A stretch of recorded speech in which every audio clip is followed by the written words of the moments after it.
আসসালামু আলাইকুম এভরিওয়ান, সবাই কেমন আছেন? আলহামদুলিল্লাহ, আমিও ভালো আছি। আজ আবার আমি নিয়ে এলাম আপনাদের সামনে একটা লং ভিডিওটি সম্পূর্ণ দেখবেন, কেউ উপর দিকে ঠেলা দেবেন না এবং স্কিপ করেও দেখবেন না, পুরো ভিডিওটি দেখার অনুরোধ রইল। আমি নিয়ে এলাম শুটকি দিয়ে পেঁপের তরকারি, অর্থাৎ ভুনা একটা ভাজি। পেঁপে স্বাস্থ্যের জন্য খুব উপকারী একটি সবজি। চলেন তাহলে আমি রান্নাটা শুরু করি। প্রথমে আমি কী নিয়েছি সেটা দেখাবো। দেখেন পেঁপেটা আমি কীভাবে স্লাইস করে নিয়েছি। পেঁপেটা ছিল 1 কেজি ওজনের অর্ধেকটা, অর্থাৎ হাফ কেজি। তারপর আমি পেঁয়াজ কুচি করে নিয়েছি, কয়েক টুকরো রসুন কুচি করে নিয়েছি এবং 10-12টা কাঁচামরিচ কেটে নিয়েছি। এখন আমি শুটকিটা ভেজে নেব। চুলায় কড়াই বসিয়ে শুটকিটা সুন্দরভাবে ভেজে নিলাম। ওই কড়াইয়ে তেল দিয়ে দিলাম। তেল গরম হলে একটু ফোড়ন দিয়ে দিলাম, কাঁচামরিচ কুচি, রসুন কুচি এবং পেঁয়াজ কুচি। এগুলো সুন্দরভাবে আমি নেড়ে চেড়ে একটু ভেজে নেব।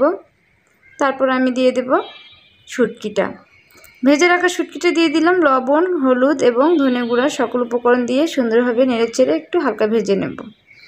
হালকা ভেজে নিয়ে তারপর আমি এখানে পানি দিয়ে কষিয়ে নেব।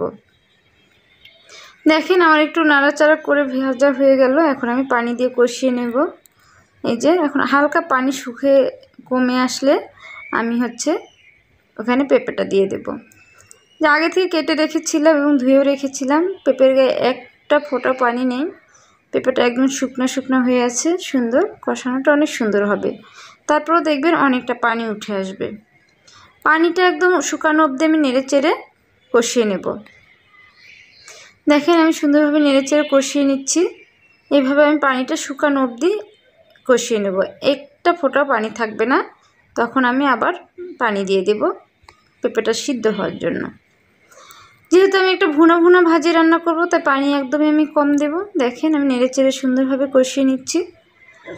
কষানো হয়ে গেছে। দেখেন একটা ফোঁটা পানি নেই, আমি আপনাদেরকে দেখাচ্ছি। এই যে দেখেন একটু পানি নেই।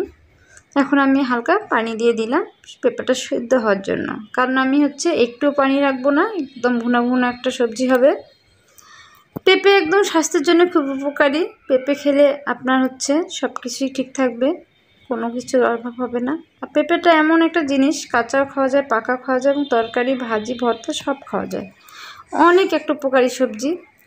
দেখেন আমার রান্না হয়ে গেছে কীরকম, একদম মাখা মাখা। আমি চুলার জাল অফ করে দিলাম। এখন আমি বাটিতে উঠাই নেব। এই যে আমি উঠাই নিচ্ছি।